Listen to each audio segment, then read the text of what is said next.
নেশাগ্রস্তদের স্বাভাবিক জীবনে ফেরাতে সরকারিভাবে আধুনিক চিকিৎসা পদ্ধতি শুরু হয়েছে রাজ্যে। রাজধানীর নন্দননগর আরবান প্রাইমারি হেলথ সেন্টারে ওপিওড সাবস্টিটিউশন থেরাপি কেন্দ্রের উদ্বোধন হয়েছে।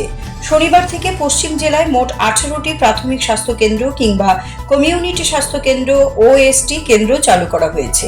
এটি শুধুমাত্র আমাদের রাজ্যের জন্য নয়, গোটা দেশের জন্য এক যুগান্তকারী পদক্ষেপ।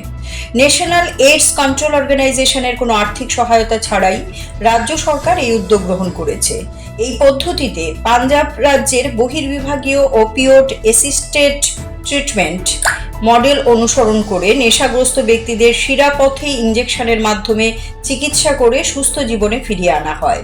ত্রিপুরা রাজ্যে এইচআইভি এইডস বিষয়ে সরাসরিভাবে কাজ শুরু হয়েছে 90-এর দশকের শেষ থেকে। 2011 সাল থেকে ইঞ্জেকশনের মাধ্যমে মাদক গ্রহণকারীদের স্বাস্থ্যসেবা প্রদান করা হচ্ছে। বর্তমানে রাজ্যে নথিভুক্ত 10,500 জন ব্যক্তি ইঞ্জেকশনের মাধ্যমে মাদক গ্রহণ করেন।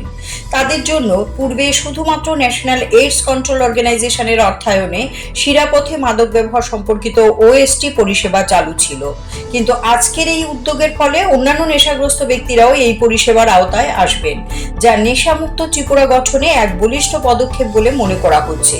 2025 সালের জানুয়ারি মাস পর্যন্ত আমাদের রাজ্যে মোট 5,520 জন ইঞ্জেকশনের মাধ্যমে ড্রাগ ব্যবহারকারী ওএসটি কেন্দ্রের পরিষেবা গ্রহণ করেছেন, যার মধ্যে 612 জন সম্পূর্ণ চিকিৎসা গ্রহণ করে স্বাভাবিক জীবনে ফিরে এসেছে।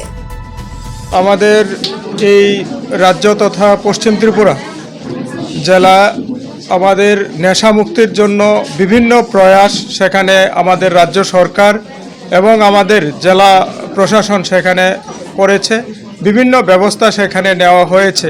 আজকেও একটা ঐতিহাসিক দিন।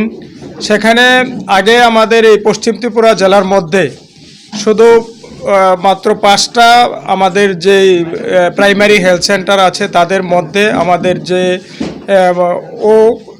ওএসটি যেটা আছে আমাদের সেটা চালু ছিল। আজকে থেকে আরও 18টা প্রাইমারি হেলথ সেন্টারে সেগুলি চালু হচ্ছে। তো এগুলির মাধ্যমে আমাদের যারা নেশাগ্রস্ত ভাই বোন যারা আছে, যারা শিরাপথে মাদকদ্রব্য ইউজ করছে এবং বিভিন্ন সেখানে নেশায় আক্রান্ত হয়ে তারা সেখান থেকে বেরিয়ে পারছে না, তো তাদেরকে সেখানে চিকিৎসা প্রদান করা হবে। আজকে এখানে আসা থেকে শুরু করে আমাদের অন্যান্য হেলথের যারা কর্মী আছে তাদের উপস্থিতিতে আজকে আমাদের এই নন্দননগর প্রাইমারি হেলথ সাব সেন্টারেও সেটার উদ্বোধন হয়েছে। তো যারা আমাদের আশা অঙ্গনারী যারা আছে হেলথের সাথে যুক্ত, তারা তাদের এলাকা থেকে যে সমস্ত রুগী আছে, যে সমস্ত যারা নেশাগ্রস্ত লোক আছে তাদেরকে এখানে এনে তাদেরকে কিভাবে রিলিফ দেওয়া যায় সেটার ব্যবস্থা করা হবে। বা আর আগে গত দিনে যেগুলি হয়েছে অনেককেই সেখানে এই চিকিৎসা প্রদান করা হয়েছে, তার মধ্যে অনেকেই সেখানে ভালো হয়েছে, সেখানে স্বাভাবিক জীবনে তারা চলাফেরা করছে।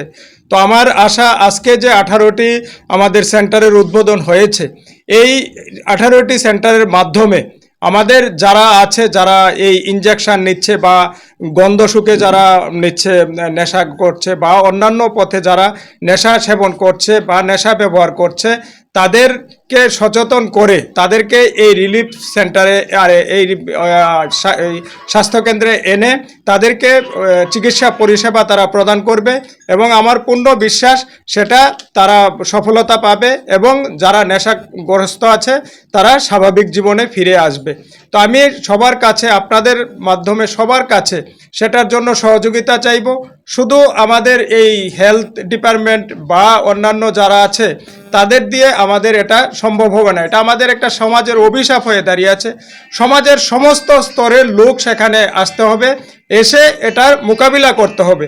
আমরা পশ্চিম ত্রিপুরা আমাদের জেলা পরিষদ আমরা একটা পরিকল্পনা নিয়েছি, আমাদের সোশ্যাল এডুকেশন, আমাদের এডুকেশন, রামকৃষ্ণ মিশন এবং আমাদের যারা লোকাল বডি আছে, আমাদের কর্পোরেটর, আমাদের যারা মেয়র থেকে শুরু করে আমরা যারা যারা আছি নির্বাচিত জনপ্রতিনিধি, বিভিন্ন পঞ্চায়েতের যারা প্রধান, উপপ্রধান এবং যারা আপনার চেয়ারম্যান, ভাইস চেয়ারম্যান আছে।